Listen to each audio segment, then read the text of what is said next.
Ako ay sinilang sa isang bayan ng Cotabato. Kasing gulo ng tao, kasing gulo ng mundo. Dahil di magkasundo sa reliyon at prinsipyo, nagkagulo.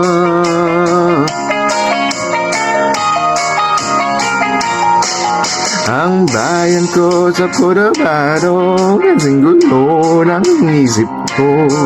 Hindi alam saan ang gagaling, hindi alam saan patungo.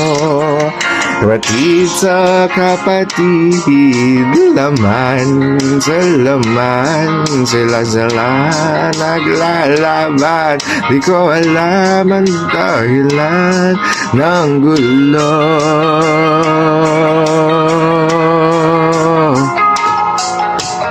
Bakit nagkaganon ang sagot sa tanong ko? Bakit kayo nagkaway? Bakit kayo nagkagulo?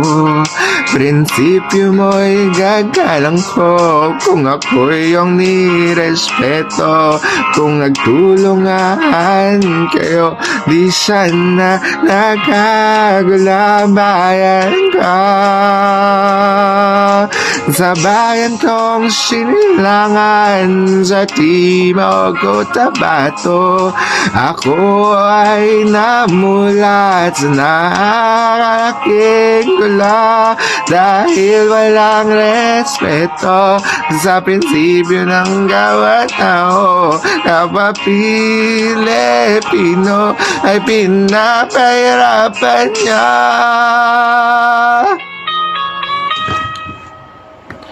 Ang gulo